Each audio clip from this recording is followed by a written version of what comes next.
Assalamu alaikum, everyone.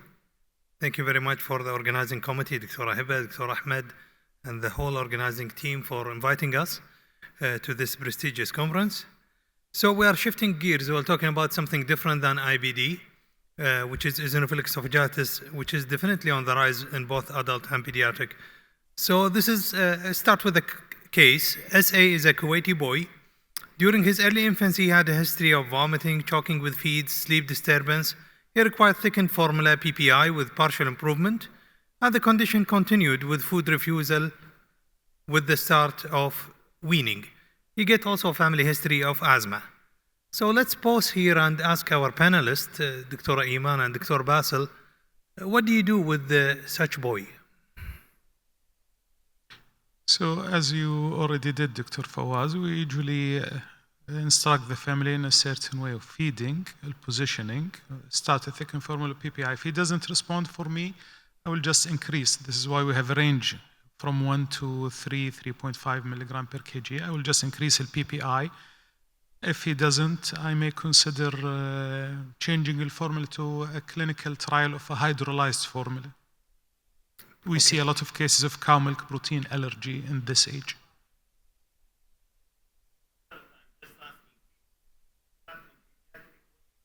We start from, birth. Yeah, in infancy. It's over prescribed, actually, in pediatrics. I have to disagree with Dr. Bassel. We already did the initial management of what looks like a reflux. So I would invite the family again, take more history, dig more into the allergy side. As long as there is no much improvement, although he's only 1 year of age, we will give a window up to 18 months for reflux to improve. But I will dig more into his allergy history and look for other causes of his symptoms. Sure. So the child, unfortunately, was missed up in follow-up, so he didn't came back till the age of 7 years. He came back again with complaint of several months history of dysphagia, epigastric pain with repeated vomiting. On examination, his weight for length has fallen below the 5th percentile since birth. So would you do something different now when you see this child in the clinic?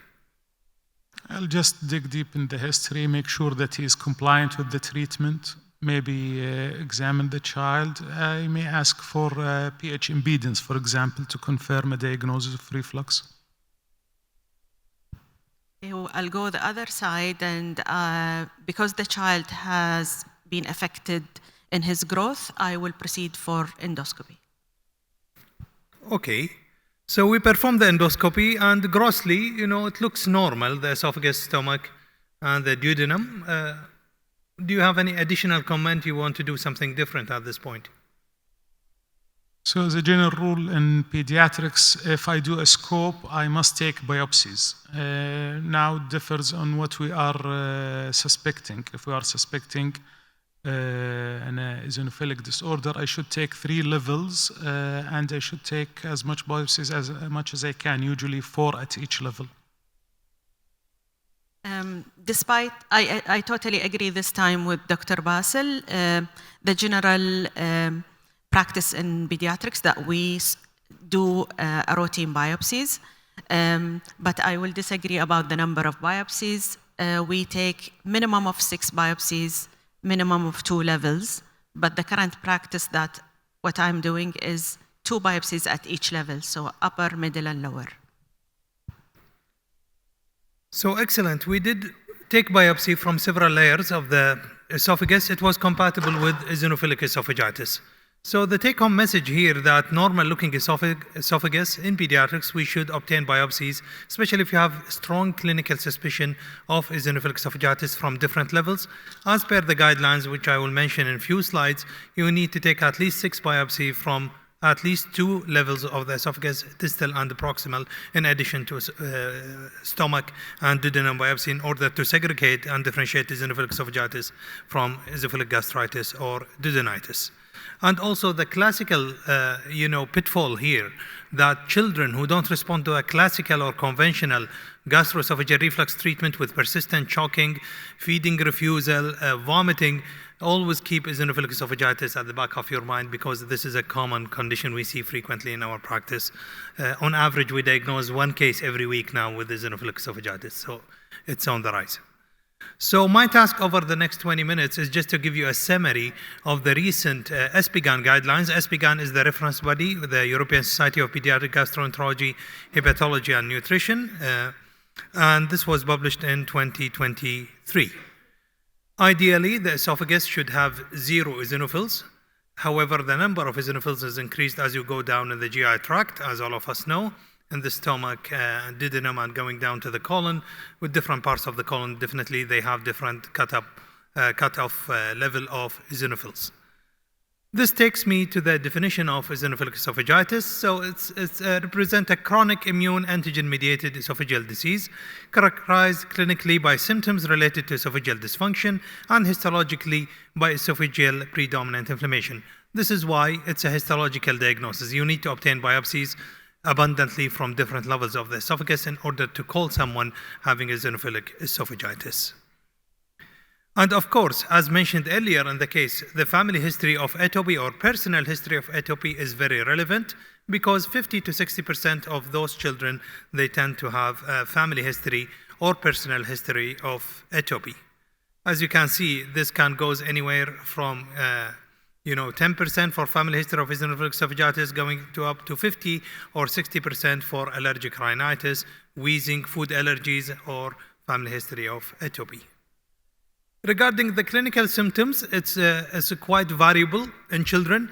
In children, infants, toddlers, usually they present with non-specific symptoms, i.e. they might have repeated vomiting, oral aversion, feeding refusal, whereas in older children, they mimic this adult symptoms. So they tend to have epigastric pain, dysphagia, food bolus impaction, which we get quite number of calls about these kids during on-calls. And this graph just illustrates the difference in symptoms for smaller children as compared to older children. This is why eosinophilic esophagitis is always in the differential diagnosis for children who present with epigastric pain, not responding to a traditional treatment, or vomiting, not responding to a classical reflux treatment. Definitely the gold standard is endoscopy. So our threshold to perform endoscopy in such children is very low. These kids can be missed for many months without detection, and we try to expand the awareness among GPs and pediatricians for early referral for these kids in order to prevent complications like strictures, food bolus impactions, peptic strictures, and other complications. So classically, we get the linear furrowing, exudate, trachealization of the esophagus, loss of vascular pattern, pale edema. However, up to 30%, they might have normal-looking mucosa. This is also supporting the argument that in our practice in pediatrics, we always perform endoscopic biopsy from different levels of the upper or lower GI tract because, it's under GA. We don't have luxury of bringing the child every time for endoscopy, and it's always to have a baseline level if you need to repeat scope for those kids later. So the catch point, you need to be generous in the number of biopsy. You need to take your time. Preferably, we have to take this from visible lesions, so lesions that have exudates or esophageal breakdown. This is your diagnostic yield tend to be maximum, and the more is better. In our practice, it's variable. I think all of us here, pediatric gastroenterologists, at least will take distal and proximal esophageal biopsy. Sometimes we take middle esophageal biopsy. We take between 3 from each level, so 6 to 9 biopsies. We are also agreed during on-call time when we face these kids who present with food bolus impaction. Also, even if the child doesn't have frequent food bolus impaction, we are quite keen in performing endoscopic biopsy because we get surprises and diagnose a lot of kids with eosinophilic esophagitis. And this just a graph show you that the more you take, the better diagnostic utility. So if you take 6 biopsy from different levels of the esophagus, your diagnostic accuracy or the possibility of getting the positive diagnosis is reaching almost 100%. Again, it is not only the number of eosinophils that you see per high power field, but also it's a histological features like microabscesses, superficial layering of the eosinophils, degranulation, basal cell hyperplasia, intercellular spacing. So all this, you need an expert pathologist in the field of GI to look adequately to the number of biopsy, because we know this is like celiac disease and IBD. This disease might be patchy and you might miss it. So you need to follow these kids along in order to capture the disease early on and prevent complications. Regarding the management, so in a nutshell, for the treatment goals for these kids is similar to other diseases in the field of gastroenterology. So we need to improve quality of life, to control the symptoms, and we look actually for deep mucosal healing, i.e. you need to reduce the number of eosinophils. Is not necessary 0, but you need at least 50% reduction in the number of eosinophils from time to time in order to tell you are treating this patient successfully. So we are not looking only for symptomatic improvement, but endoscopic improvement and histological remission. I think there is a lot of data that's missing in the field of pediatric eosinophilic esophagitis. We need a lot of long-term studies to look what is the natural history, what is exit strategy of treatment. Shall we stop the treatment at some point? From the limited number of experience we have over the years, we have been actually failing to wean these children. Once you stop the treatment, relapse rate is quite high actually when you face these kids, because we know this is a long-term remitting disease. Regarding options of treatment, I cannot say that one treatment is better than others. So this is coming from dietary elimination. It is easily laid down and said than being implemented, because the compliance and the willingness of the family and the child tend to impair this decision. At least in our practice here, I haven't been lucky enough to keep these kids on elimination diet, either targeted or empiric elimination diet. So there are 2 ways of doing the elimination diet. So you can do a step-up elimination diet starting with 2 food groups, ideally cow's milk and wheat, and you have to repeat the scope in 6 to 8 weeks. And look, if the eosinophils count is not improving, it's above 15, you go ahead and do 4 food elimination diet. So you add eggs and soy, and you repeat the scope in 6 to 8 weeks later and document. If there is no remission and there is no histological improvement, you go and do 6 food elimination diet. This is mentioned in the guidelines. Do we do this in clinical practice? Personally, we don't, because as I mentioned, there is a lot of resistance and need a lot of willingness of family to follow a strict elimination diet. On the other hand, there is a step-down therapy as well. So starting with 6 food elimination diet and going down. You can imagine the number of scopes and GAs these children, they have to go through. So practically speaking, I don't think this is very applicable, and we have to denote that there is a lot of disagreement, or there is a lot of distance between real practice and clinical guidelines. Not everything written in the guidelines can be applied in real world data here, world practice. And regarding, even with elimination diet, they're not perfect. So you get remission up to 40% with 2 food elimination, go to up to 65%. So 2/3 of the patient get better with 4 food elimination diet, and up to 3/4, up to 70% with 6 food elimination diet. And again, you need time of elimination and you need time of reintroduction. And you have to scope these children after reintroduction of feeding to make sure that they don't have histological relapse. I think we mentioned that. So the guidelines mentioned the empiric or elimination diet or targeted elimination diet. Moving on, talking about the swallowed topical steroid. So we use the suspension that's used for inhalation. We give it to children because the oral viscous budesonide is not available yet in Kuwait. We mix this with the Splenda, or with the sweetener, or with the honey. We instruct the child not to eat or drink for 30 minutes so the topical steroid can coat the esophageal mucosa and heal the disease. We continue on this as induction therapy for 8 to 12 weeks with a double dose, and then we wean him to a maintenance dose later on for up to a year. There is another way of doing this, so you can use a swallowed fluticasone. So instead of inhaling the buffer, we ask the child to swallow the drug. And usually, they do it the right way because it's easy to swallow that rather than inhale the medicine. It's typically used for asthma, and we use, variable dose of 2 puffs 2 times or 3 times a day, depending on the symptoms, and then you keep them on a maintenance dose later on. So this is the induction treatment. You can start with PPI, elimination diet, or topical steroid. And it's for 8 to 12 weeks with high dose, and then you wean them to a maintenance dose. Ideally, you should do endoscopy 3 months after induction to make sure that this child is responding to your treatment before going on to the maintenance treatment. And then repeat endoscopy in 9 months' time, so at the mark of 1 year, to make sure they are responding to your treatment. So this is in a nutshell what we do in clinical practice. You diagnose EOE, you are sure about the biopsy. It's a shared decision-making between you and the family, and involve the child if they are older enough to be involved. We start with a proton pump inhibitor up to 2 milligram per kg per dose. This is induction dose for 8 to 12 weeks. You can try elimination diet, or you can the topical steroids. What we do in real life, we do combo treatment. So most of our patients, we do PPI in addition to topical steroids. We don't have much luck with the elimination diet, and then we rescope them after 3 months, make sure they are improving.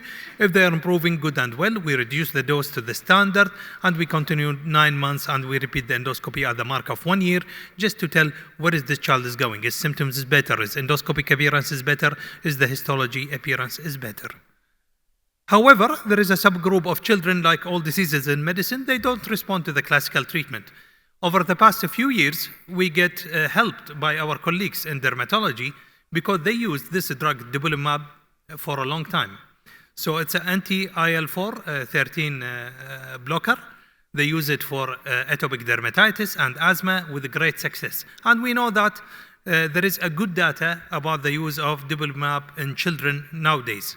And it is mentioned even in the guidelines that this can be used for refractory cases. So we don't recommend this as a first-line treatment. We recommend it for those who fail the treatment mentioned earlier on of PPI, elimination diet, and topical steroids. The good news, this has been studied well over the past 3 to 4 years and is licensed to be used in children starting from the age of 1 year or more than 15 kilos.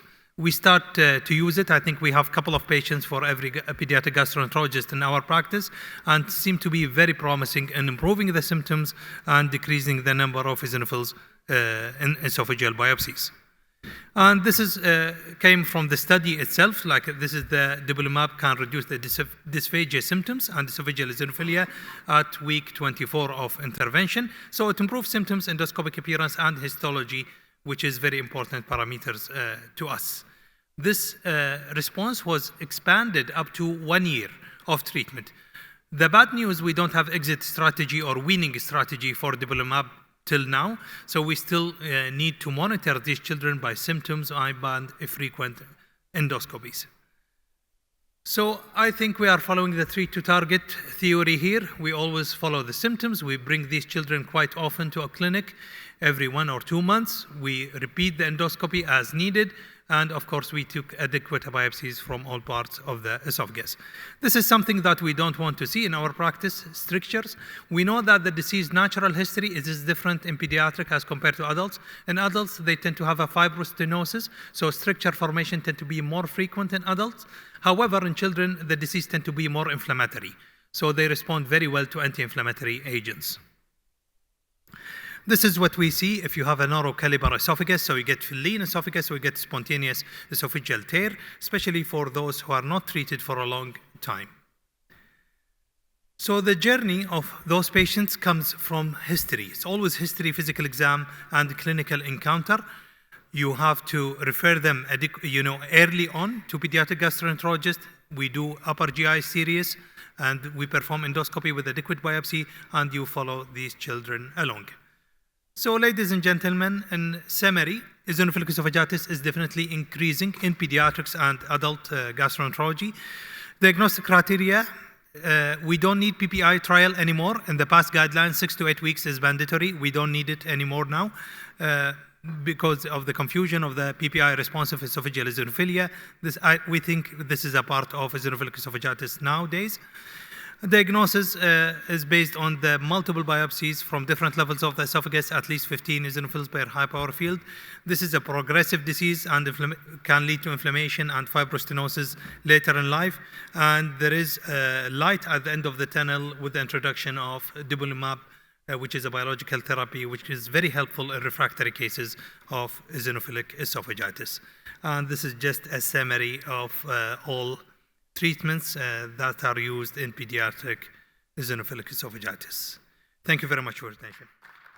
Thank you, Dr. Fawaz, for an excellent presentation. Thank you. You answered almost all of the questions. Actually, I wanted to ask our esteemed colleagues from the adult side about their experience with the eosinophilic esophagitis. Maybe we're going to start with our guest. So, from the adult perspective, do you think that the number is increasing as we have noticed in our pediatric population? And from the management point of view, would you agree with the approach that we use clinically, as Dr. Fawaz mentioned, and as most of us do in our clinical practice, we use combination therapy. We start with high doses, then we decrease it. It is the same. We do the same thing. And I always say, if you don't look for it, you will not find it. You said the more you take biopsy, the better the yield. And I always encourage to take a lot of biopsies from lower, middle, and up.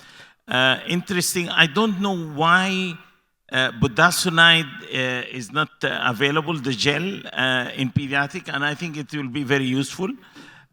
We do the same thing as you do. We do full PPI, then elimination diet, and we biopsies more just to make sure that the patient is improving. I was wondering whether dupilumab, this one, if we can do it, it's lifelong, then it's a big issue here. Whether if we do it every other week, is that helpful? If we do some sort of maintenance, so you continue for a while, and then you make it every other week, I don't know.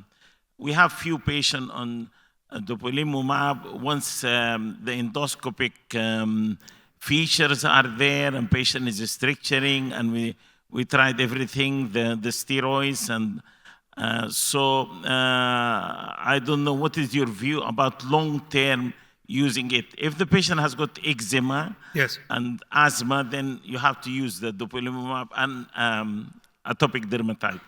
I think it's a very promising drug, especially with those with concomitant eczema and asthma, allergic rhinitis. We use it in a few kids, and we notice improvement in atopy symptoms with eosinophilic esophagitis. So I think it's a very promising drug, but we need more data on it, and we need more experience. I think it's very early for us to start it as a first-line treatment. It is expensive. However, it is very promising. I think we need to collect more data, and we use it in selected group of patients. From our experience over the past few years, most of our patients who are very compliant on the treatment, actually they feel better and they get better with the topical steroid and proton pump inhibitors. Yes, can I share our cases? As Dr. Fawaz said, we are selective in using it. So as you said correctly, we use it on selective patients, and we use it on the stricturing patients specifically, or the complicated. And when you do the endoscopy after using it for few doses, you will find a reversal of the stricture. So after dilating the child for 1 or 2 times, he doesn't need any more dilatations. The question is for how long? We don't have long-term data, and we have the help of our allergists as well, but we are still working on it. We don't know what is the long-term effect or plan for it. By this, we conclude our session. So thank you very much for attending.